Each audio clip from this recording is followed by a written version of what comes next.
maiores. Opa, fala pessoal. Bom, boa tarde, campuseiros e campuseiras. Vou começar aqui compartilhando minha apresentação.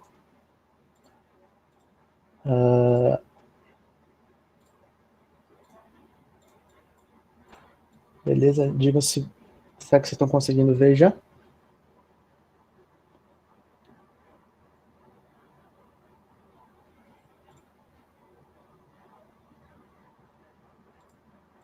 Beleza, pronto, deu um checkpoint aqui. Bom, fala campuseiros e campuseiras, queria trazer para vocês aqui um pouquinho mais sobre hardware, né, como a gente desenvolve hardware na Atmos, e como é que isso normalmente envolve um pouco mais de soft skills do que parece, né? Queria contar para vocês um pouquinho de como é que foi construir um hardware com padrões industriais e que a gente consegue instalar hoje em menos de 30 minutos na casa dos nossos clientes. Não só casa, instalações em geral, na verdade. Peraí, pronto, beleza. Queria começar contando um pouquinho para vocês quem eu sou. Então, meu nome é Gabriel Duarte, eu moro em Brasília, nasci aqui, vivi minha vida toda aqui, praticamente. Participei de vários ecossistemas aqui em Brasília, então fui do Calango Hacker Club, fui da Escola Técnica de Brasília, participei de algumas iniciativas junto ao UNB desde bem novo. Deixa eu ver. Bom, e tive várias experiências com projetos bastante diferentes, assim, então participei de projetos que envolviam drones, GPS, Bluetooth, Wi-Fi, stacks básicas para coisas um pouco mais avançadas. E minha última experiência com startups, né, foi quando eu trabalhei numa startup que trabalhava com impressão 3D em concreto. Foi uma experiência bem desafiadora. Meu papel lá foi basicamente trabalhar com o dimensionamento de motores de passo, a estrutura, etc. Então, eu trabalhava com mais um engenheiro mecânico que fazia essa parte de dimensionamento, né? Eu tinha mais que realmente ver a parte de controle, né, automação da máquina, controle de automação e a parte de, enfim, física mesmo, né, polias, etc. Meus hobbies, eu sou um ávido jogador de CS, acho que eu vou fazer 10 anos já de CS, mas não consegui passar de Ouro 4, então acho que o gene aí do headshot não está na minha linhagem. Bom, não sei, eu minero Ethereum e Hélio, então eu sou um minerador.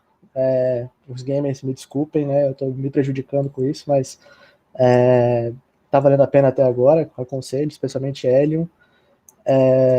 Bom, curiosidades sobre mim, eu sou bastante notívago, então eu sou daqueles caras que gostam de trabalhar à noite, assim, é uma coisa engraçada, tipo, de manhã parece que é meia-noite, então o pessoal tenta falar comigo de manhã, ou tá dormindo, ou tá, sei lá, inicializando o sistema ainda. Acho que essa é uma das curiosidades que eu tenho para dizer sobre mim. E sobre a dinâmica da conversa, acho que podem mandar perguntas no chat aí a qualquer tempo, eu vou achando um espacinho aqui na apresentação para ir respondendo. Vou tentar não ser tão técnico, mas se quiserem saber uma coisa um pouco mais técnica, fiquem à vontade para perguntar. Essa é a parte que eu realmente gosto de falar. Bom, beleza. Então, eu queria começar falando um pouquinho para vocês sobre o que é a Atmos, né? A Atmos é uma empresa que eu fundei logo depois de ter essa experiência nessa startup que imprimia em concreto, então deu para ter ali um gostinho de como a coisa funciona, né? Bom, tive um empurrãozinho também do meu primeiro sócio, ele me colocou nesse caminho, a gente fez parte de uma startup antes, que tinha esse cunho aí da energia, mas a coisa não foi muito bem, e a gente resolveu começar só nós dois, depois veio o João, o Thales, enfim, e fez o que a gente é hoje, a gente. E aí, para falar um pouquinho mais sobre o que a gente faz, né, a gente é um sistema de monitoramento energético, que tem medidores inteligentes e processamento em nuvem, então a gente instala o medidor começa a coletar dados, ele passa para a nuvem, e a gente começa a gerar dados sobre como as pessoas conseguem tornar o consumo delas cada vez mais consciente. Bom, e eu vou falar um pouquinho mais para vocês também sobre o que é o consumo consciente. Eu acho que a melhor forma de definir é baseada nos 3 pilares do consumo consciente. Então, a gente tem que ser ecologicamente consciente, o consumo tem que ser financeiramente viável, o consumo tem que ser socialmente responsável. e a gente tenta trazer esses conceitos até para quando a gente desenvolve hardware. Então, quando a gente fala de socialmente responsável, a gente tenta sempre trazer o custo para o mais baixo possível para a nossa solução poder ser acessível pelo maior número de pessoas, né? A gente às vezes tem que trabalhar com versões, porque nem sempre é possível, mas a gente tenta, sim, encontrar esse balanço aí perfeito entre o quanto é que custa e o quanto é que todo mundo pode pagar. E financeiramente viável, claro, né? Tipo, a gente vive num sistema que é um pouco capitalista, né? Para não dizer pior. Então, cara, a gente tem que poder levar esse impacto todo, promover o consumo consciente e ainda pagar as contas, né? Então, acho que para a gente, são os dois mais importantes da balança quando a gente está falando do desenvolvimento de hardware.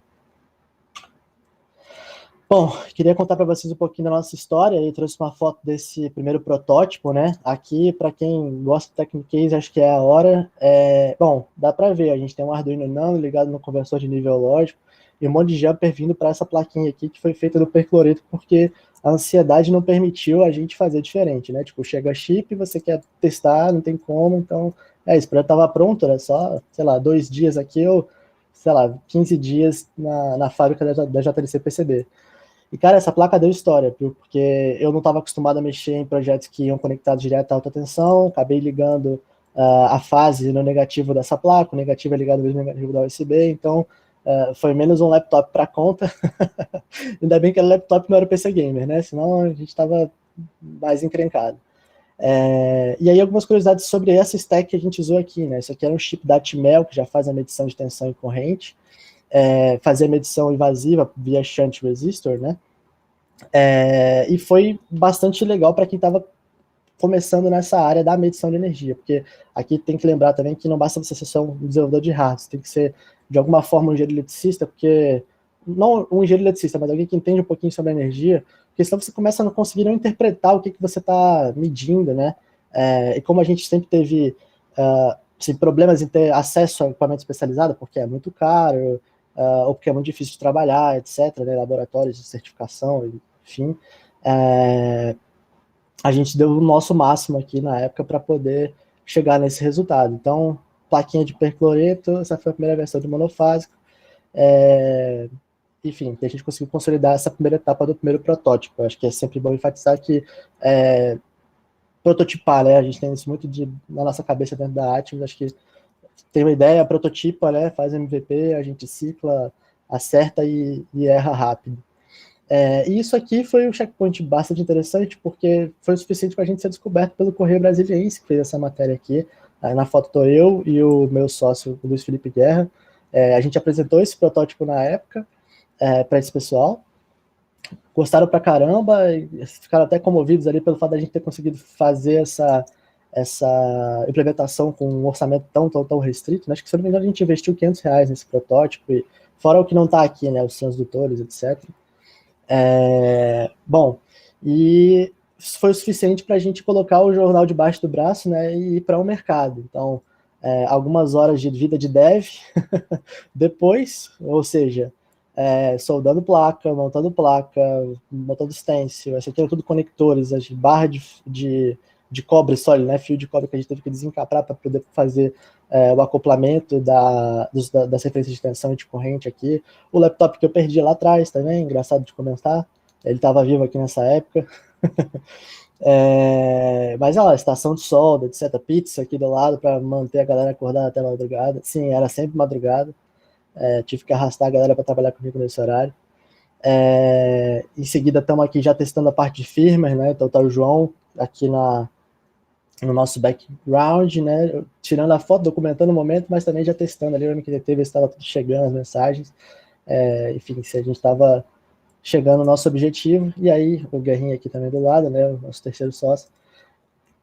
Bom, e finalmente o João, já com a plataforma pronta, a gente fazendo a instalação de um medidor monofásico com o nosso primeiro cliente, e que foi o que deu a confiança também para a gente passar para a próxima etapa, que foi ter o nosso primeiro cliente, pessoa jurídica. Nesse cliente, a gente já conseguiu levar 15 medidores, né? Nosso objetivo era medir 2 chillers, 2 fan coils e o quadro de elevadores, porque a gente entendeu que essas eram as maiores cargas.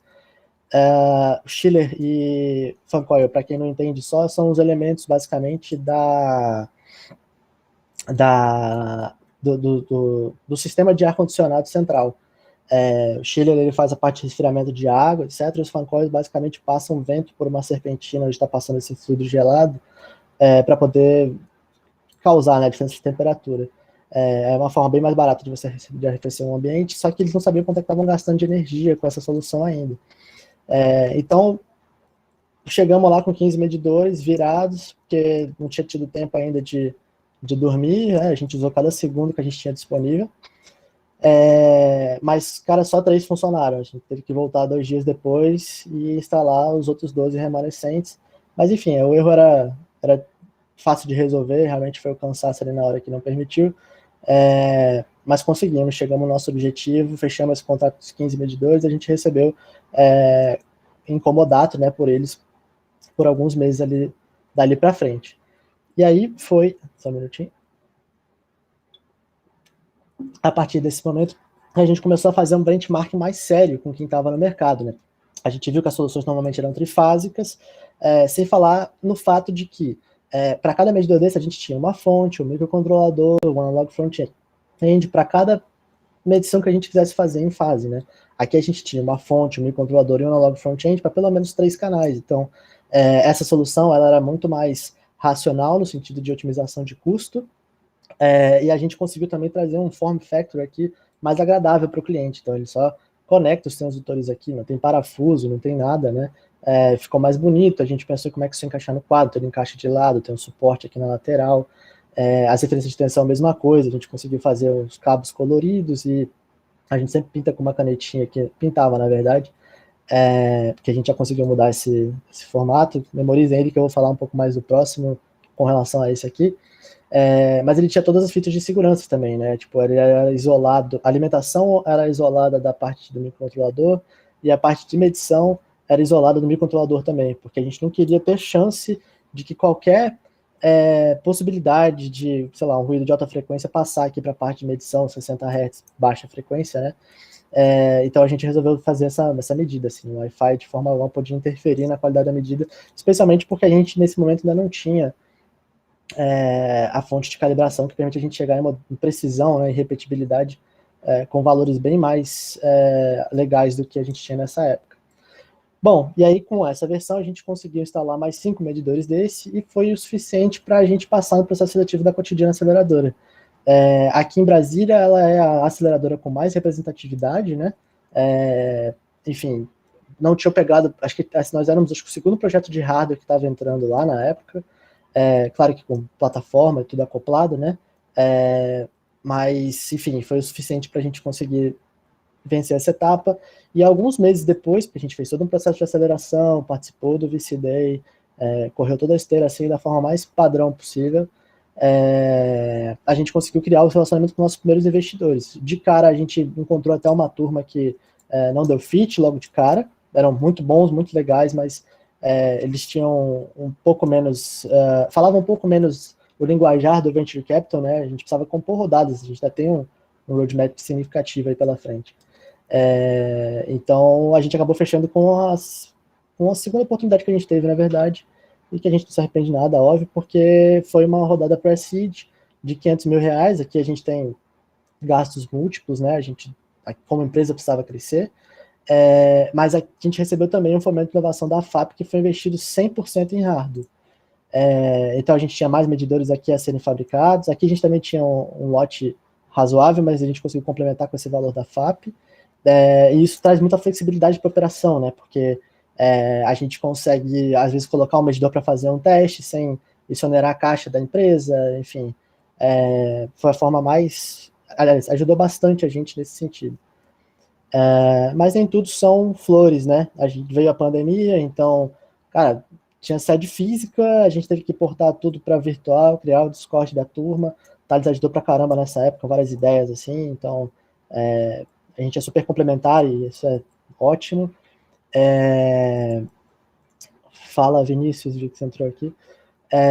Bom, então pandemia, sede física, trazer toda a parte laboratorial que a gente tinha de um lado para outro, se acostumar também a não ver a rapaziada todo dia. Acho que eu não sei se todo mundo, mas eu me apego à galera. Era bom, né, o clima que a gente tinha lá. A gente teve shortage de componentes, então, cara, bom, modéstia à parte, eu acho que a gente escolheu um dos melhores analog front-ends que o mercado tem para oferecer hoje em dia. Foi uma busca, inclusive, demorada até chegar nesse part number específico que a gente escolheu. Então eu imagino que a gente deva estar concorrendo com outras empresas grandes do setor e que também tem a demanda pelo esse chip, né?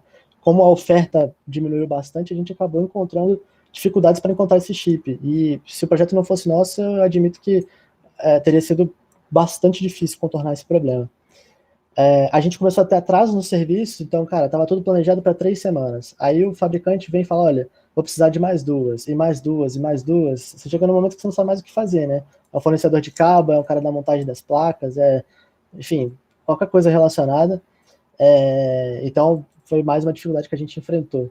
Problemas com o banco, né? A gente tinha conta digital nessa época, conta digital a gente estava achando uma maravilha, até descobrir que ela não pagava algumas DARFs, não fazia transferência para fora do país, né? Enfim, a gente, com o volume aumentando, a gente precisou fazer transferência para fora, enfim, para terceirizar uma parte do que a gente usa chinês, claro. Nenhum problema com a China, inclusive, sou fã. Mas enfim, então a gente teve problema com o banco, nesse sentido teve que portar de novo para uma estrutura um pouco mais antiga, né? Mas enfim, deu tudo certo no final das contas. Alta do dólar foi outra dificuldade bastante chata, então a gente planejava um lote de 150 medidores. Aí o lote daqui a pouco estava com 148, 144, 142. Assim, foi uma coisa que é chato, porque aí você faz uma compra e o dólar está num preço, né? Você faz a segunda compra, o dólar está em outro preço. Então, acaba criando uma simetria ali no volume de coisas que você comprou ao longo do tempo, né? Para poder viabilizar o projeto. Então foi bastante chato. E acho que por último, acho que a calibração em geral, mas especialmente a temperatura, assim. Acho que a gente tem cristais, né, acoplados à placa, né, a placa Circuit Impress mesmo, FR4, e o FR4 varia, como tudo, né, na atmosfera, e acabou alterando algumas contagens de cristal, então a gente teve que fazer calibrações lá, corrigir alguns elementos de hardware via software, que também foi um desafio legal, assim, para a gente vencer. Mas apesar disso tudo, a gente conseguiu chegar na nossa versão final aí de medidor. Esse medidor ele já atende a padrões industriais que eu vou falar um pouquinho mais na frente para vocês. Esse medidor aqui não é um medidor da foto, né? Essa aqui é uma instalação antiga com um protótipo que a gente tinha na época, mas eu quis trazer mesmo assim porque reparem que está instalado num barramento aqui de 900 amperes. O TC que o transformador de corrente, né, que a gente colocou em volta do barramento, ele suportava até 1.500 amperes.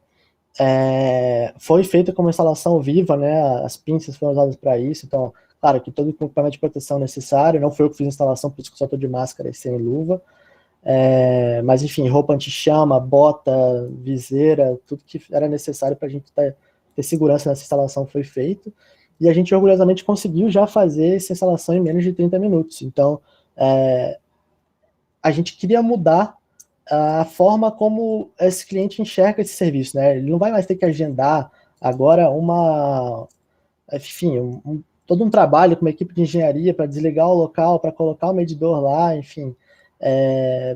A gente só precisava levar a nossa maleta com o medidor dentro de um circuito aqui de disjuntores para caso a gente precisasse fazer uma manutenção no medidor, e ele estava assim, good to go, né? Já conseguiria ter acesso à medição dele. Bom, e aí até como eu falei para vocês, esse medidor aqui ele não só reduziu de tamanho, né? Hoje ele tem o tamanho de um post-it só, ele tem mais ou menos 7x6, que com gabinete dá quase que 8x8, ele ficou quadradinho, bonitinho assim. Tem um QR Code aqui que facilita pra caramba o comissionamento dele em campo, então você só, na seção de... Bom, eu tenho um Android, para quem tiver Android vai saber, mas tem uma parte dentro do Wi-Fi que você clica para poder escanear um QR Code. Quando você escaneia o QR Code, ele automaticamente entra no Captive Portal do medidor e você já consegue fazer a configuração do sistema lá dentro. Isso, enfim, da parte de realmente fazer com que ele se tornasse mais user-friendly, né? Mas a gente tem inúmeras redundâncias aqui dentro. A gente tem um cartão SD que mede, que guarda essa medição em duplicidade, então depois de um tempo, se ele ficar sem internet, ele manda isso para o servidor. Enfim, acho que o nível do projeto subiu bastante aqui com relação àquele nível que vocês viram no pretinho, especialmente assim do coeficiente técnico que deu segurança para a gente tirar os isoladores entre o ESP32 e o nosso analog front-end, né? Uma coisa importante aí para a gente, especialmente nesse sentido de diminuição de custos da operação. Opa, beleza, para frente. E quais são esses padrões industriais, né, que eu venho tanto falando desde o começo da apresentação? Então, a gente conseguiu atingir precisões em torno de 0,5%, né? Isso foi possível porque a gente conseguiu finalmente investir em equipamento, conseguiu criar rotinas de calibração inteligentes, né, para a gente diminuir o tempo que ele demorava para calibrar também. Ele hoje é trifásico, ou multicanais monofásicos, ou seja, você pode instalar ele numa instalação trifásica, ou você pode instalar ele numa instalação onde você tenha 3 circuitos monofásicos independentes, muito mais alinhado, né, e racionalmente cost effective. A gente consegue detectar já alguns fenômenos de rede, de acordo com o módulo do Prodigy, a gente consegue detectar flicker de swell, né? Flicker, para quem não sabe, é aquela modulação alta frequência que fica dando em lâmpada especialmente fluorescente, que é bastante desconfortável, dor de cabeça, etc. Enfim, são normas de segurança do trabalho que têm que ser atendidas, né? Além de perturbações de motores, etc., mas focar na lâmpada, porque eu acho que é o mais próximo à nossa realidade aqui. Deep swell são fundamentos de elevação de tensão, também danosas para as cargas, enfim, a gente conseguiu ter um diagnóstico agora do que realmente é mais danoso para a carga, né? A gente conseguiu mudar de 2 para 4 camadas dentro da PCB, né? O que foi muito interessante porque preparou a gente, junto com algumas outras mudanças, para ser sincero, para certificações de Burst, Surge e MCMI, né? Burst são flutuações de corrente abruptas, Surge são flutuações de tensão mais abruptas, elas atendem essas normas 61044 e 45, né? E a MCMI é emissão de Electromagnetic Coupling e Electromagnetic Induction, né? Essas certificações são necessárias para poder vender o equipamento fora do país, especialmente. A gente conseguiu atender normas IPC 2221 também de isolação e de materiais, né, em geral, utilizados anti-chamas. Então, a gente citou, né, do BEP, que era o material daquele medidor preto que vocês viram, para PVC, e é um teste bastante engraçado de fazer, porque o BEP realmente continua pegando fogo, enquanto o PVC é 100% anti-chamas. Eu sei que está parecendo um pouco estranha essa conversa, mas é necessário para que a gente tivesse garantia de que, de forma alguma, né, apesar do projeto ter sido revisado inúmeras vezes, o nosso medidor tivesse segurança para ser instalado na casa e nas instalações de outras pessoas, né? E a última certificação são para frequências permitidas para uso civil ou comercial. Bom, basicamente é para você garantir que você não vai instalar um medidor e do nada o seu controle do portão da garagem vai parar de funcionar. Quem faz isso é a Anatel. Bom, e planos para o futuro, né? A gente já tem investido bastante no NILM, que é o Non-Intrusive Load Monitoring. O NILM, ele é basicamente o algoritmo que tem várias etapas, posso entrar em mais detalhes se alguém quiser saber, mas que permite você olhar para medições de 1 em 1 segundo, de medições de tensão, de potência ativa e reativa, né? Criar um gráfico, clusterizar esse gráfico e começar a determinar se esses clusters são relacionados a uma air fryer, a uma geladeira, a um micro-ondas, enfim, todos esses padrões associados aí. Então, só para resumir o que é o NILM, ele é um algoritmo de desagregação de carga. Você consegue ver com o medidor só o que tem dentro de uma instalação elétrica. A gente também tem planos de dar uma olhada em On the Edge e no TensorFlow Lite embarcado, porque também tem estudos bastante promissores aí para quem está na área. Inclusive, queria deixar não é nem um disclaimer aqui, mas um convite, porque o NILM está no GitHub, é um projeto internacional aberto, quem quiser contribuir, fiquem à vontade, quem quiser usar, a mesma coisa. Eu acho que tecnologia, claro que é bom quando é proprietário e tal, e a gente consegue utilizar, mas eu acho que esse tipo de tecnologia todo mundo deveria ter acesso, né? Bom, e aqui eu queria falar para vocês um pouquinho mais de por que hardware envolve um pouco mais de soft skills do que parece, né? Especialmente no que tange ao nosso modelo de negócio. Então, nós que éramos 4 anteriormente, né? Eu, Gabriel, como diretor de negócio e hardware, o Luiz Felipe Guerra como estratégia de relacionamento, o Thales como cultura e gestão, e o João como diretor de software e dados, né? A gente precisou crescer para poder, no meu caso, abandonar um pouco a área de hardware. Não consigo abandonar totalmente, porque realmente é meu core, mas tive que subir um pouco mais para essa parte de modelo de negócios, e especialmente modelo de negócio. E como o João também, conforme ia crescendo na área, precisou também de mais ajuda, né? E aí nós orgulhosamente fizemos essas 3 contratações aqui. A gente conseguiu crescer a nossa família. Então, falar um pouquinho mais agora sobre o modelo de negócios quando tange hardware, né? Bom, o nosso modelo de negócio padrão, que eu estou chamando de antigo já porque a gente já está trocando, mas ele envolvia um hardware que é instalado nos clientes, o cliente ficava com esse hardware incomodado, pagava uma mensalidade para a gente para poder ter acesso a essa plataforma, que criava aqui um feedback positivo, né? A gente, quanto mais dado, mais inteligência a gente conseguia criar para a vida, para o dia a dia desse nosso cliente. Só que quando você fala de modelo de negócio para hardware, você tem alguns, nesse modelo de negócio especificamente, você tem alguns empecilhos, assim.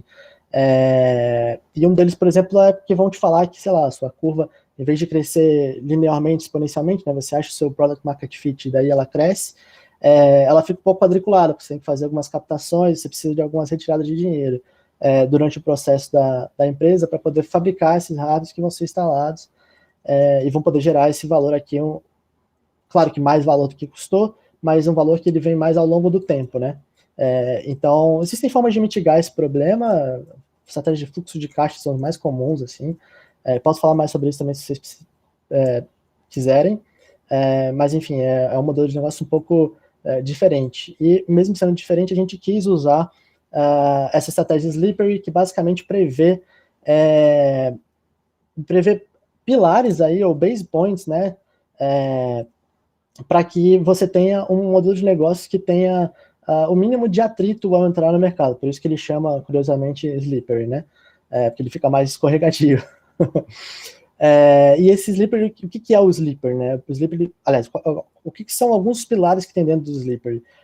Você precisa de uma solução que seja simple, né? Less, então simples de comissionar, simples de usar, simples.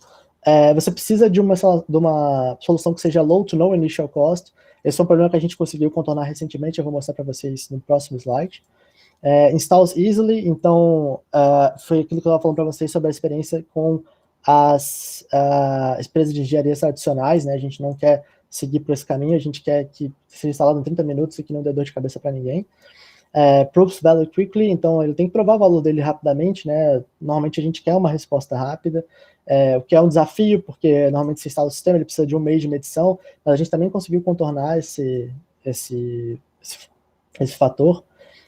Plays well with others, essa é um pilar que muita gente negligencia, mas que eu acho muito importante comentar, porque normalmente quando você não joga com os outros, todo mundo vira o seu concorrente, né? Inclusive quem não deveria virar. Então, é importante que você tenha ali uma API aberta para poder comunicar com outro serviço, deixar que alguém também hackeie um pouco o seu serviço para entender quais são as possibilidades que realmente estão sendo utilizadas pelo mercado. Imagina, hackear dá trabalho, a gente sabe. Easy to use, então, de novo, 30 minutos, uma plataforma super intuitiva, a gente tem um tutorial dentro da própria plataforma. ROI is obvious, essa aqui foi, acho que, o maior problema que a gente tinha, que a gente acha que solucionou agora, vai começar testes em breve. Isso é bastante claro, porque a gente depende hoje da iniciativa, né, desse outro usuário, ou desse usuário, não, desculpa, do nosso cliente, né, que é usuário também, para poder realmente diminuir a conta de luz dele e começar a mostrar o retorno sobre o investimento que ele fez na plataforma. Quando o cliente é uma empresa de engenharia, isso é um pouco mais fácil, entendeu? Mas eu acho que a gente quer que isso seja cada vez mais acessível para um público que tenha cada vez um nível técnico menos desenvolvido. E por último, a gente tem Customers Can Live Without It. Então, a gente espera que a gente consiga trazer realmente, que a gente consiga trazer empoderamento para esse cliente, e que esse cliente consiga, de fato, gerir, né, e não tenha mais que estar lá criando históricos de conta de luz, etc. Ele vai ter tudo instantâneo na palma da mão. A gente pretende, de fato, substituir a relação que existia antes com a concessionária, né? E esse aqui está um do nosso próximo teste. Então, com o nosso hardware já refatorado, né, ele custa bem menos do que o hardware anterior para fabricar. Então, isso significa um custo de aquisição de cliente um pouco mais baixo também. A gente está treinando essa oferta, né? Depois que ele fica com um mês de graça com esse hardware, a gente oferece para ele um contrato que inclui ele numa usina solar, e isso permite a gente não cobrar FII nenhuma, né? Ele só vai ter descontos de fato na conta de luz dele, e isso continua retroalimentando o nosso core principal, que é a plataforma e os dados aqui. retroalimentando um ao outro, né? O padrão de consumo gera mais dado, a gente consegue entender um pouco mais a rotina desse cliente, o que dá para fazer, no caso específico dele, para atingir um consumo cada vez mais consciente e sustentável, né? A gente troca a matriz, mas a gente também diminui o consumo. E a gente fez isso, claro, que para poder tornar o nosso modelo de negócio mais slippery, mas também para poder contribuir cada vez mais com os 3Ds do setor elétrico. A gente acredita que a gente já trabalhava, né, bastante com o pilar da digitalização. A gente descarbonizava de certa forma, porque o nosso cliente agora ele consome menos energia, só que agora com a matriz realmente renovável, ele vai ter um impacto nos 3Ds bem mais acentuado do que ele tinha anteriormente. A gente consegue dessa forma contribuir com os objetivos do desenvolvimento sustentável 7, 11, 12 e 13 aqui. Então, a ideia é que a gente consiga cada vez mais ser mais representativo e que consiga cada vez mais impactar em mais objetivos do desenvolvimento. Bom, queria contar para vocês também sobre uma partnership que a gente está fazendo com essa empresa que chama Maivo. Na verdade, a gente está quase fazendo uma fusão, porque, de acordo com a estratégia que a gente tem lá comercial, a gente quer aumentar o máximo possível a nossa base de consumidores, né, conectados através de aplicativo, plataforma, etc. Bom, por que a gente quer fazer isso? Porque a maior parte dos consumidores hoje são consumidores cativos, né? Esse sou eu, são provavelmente vocês que estão assistindo. Quem consome abaixo de 500 megawatts, que tem a demanda contratada abaixo de 500 megawatts, e que tem preços e condições regulados pelo mercado, né? Aqui a única alternativa que o consumidor cativo tem é a geração distribuída, onde ele pode comprar de uma outra fonte e fazer uma compensação de créditos, que é bastante vantajoso, porque a energia gerada dessa forma, ela sai mais barato e normalmente é de uma matriz um pouco mais limpa, mas que tem, assim, certas limitações, ou várias limitações, para ser sincero. E a gente acredita que esse consumidor do mercado cativo vai poder, a partir de 2024, ter sinais de que ele vai começar a ficar mais parecido com o consumidor do mercado livre, né? Onde ele tem preços e condições livremente negociados. Então, ele agora negocia quanto é que vai custar o megawatt-hora, ele fala qual vai ser a demanda que ele vai precisar, e a gente acredita que nesse processo eles vão precisar, sim, né, os consumidores em geral, desse apoio na hora de fazer as novas contratações e se adequar ao novo modelo. E dessa forma também, através desse merge, a gente acha que dentro desse mar de coisas, né, que estão aparecendo dentro desse pilar de cidades inteligentes, ou desse mar, né, na verdade, que são cidades inteligentes, a gente espera estar contribuindo aqui com o pilar de energias renováveis, internet das coisas, Big Data, para fazer nossa parte, causar cada vez mais impacto, tornar a experiência das pessoas mais sustentável, fazer com que o nosso cliente consumidor de energia não seja mais um pagador e sim, de fato, um cliente, né? Porque essa palavra é muito rica e é um direito de todo mundo ter acesso dessa forma à energia. Bom, gosto sempre de trazer aqui alguns nossos clientes e parceiros, então, esses aqui são nossos clientes mais antigos, é sempre bom trazer esse pessoal, porque ajudaram bastante a gente no começo. A gente tem algumas parcerias, tem a parceria com a Temac, que faz normalmente a parte de ajuste de refrigeração, e a gente também tem parceiros nessa jornada, né, que é a Cotidiano, que sempre esteve muito próximo da gente, para ajudar a entender um pouco mais o que é a esteira do Venture Capital, como é que a gente pode melhorar o nosso modelo de negócio e oferta, enfim, a parte comercial em geral, e o Sebrae Energia, onde a gente se disponibilizou para poder atender algumas micro e pequenas empresas com preços abaixo do mercado, etc. Aqui são alguns dos nossos advisors, então a gente tem o André Forrest, que é co-founder e CEO da Cotidiano, e o Henrique Guimarães, que é rede de aceleração e conselho de investimentos, então assim, só dando nome para os bois mesmo, então são eles que normalmente interagem com a gente e me ensinaram tudo que a gente sabe sobre VC. E essa aqui é a Duda Zogby, que contribui bastante com o que a gente entende e sabe sobre energias sustentáveis, energia sustentável para todo mundo, né? Aqui são alguns nossos sócios investidores, é daqui que veio o nosso Smart Money, mas, assim, foco no Smart mesmo, porque são três investidores de muito peso, né, no mercado, são muito representativos nas respectivas áreas, e entendem muito de modelos de negócio em geral e do que a gente está fazendo também, especialmente o Duda, os três são fundadores da Maivo, mas o Duda que visualizou a ideia, enfim, a gente espera ter muito sucesso com eles agora em breve. Esses eu reservei esse espaço para perguntas, não sei se vai ter muitas aqui no chat. Mas é isso, ficam meus contatos, se quiserem entrar em se quiserem entrar em contato, fiquem à vontade até para fazer negócios. Estou à disposição. Que é isso, um abraço, gente.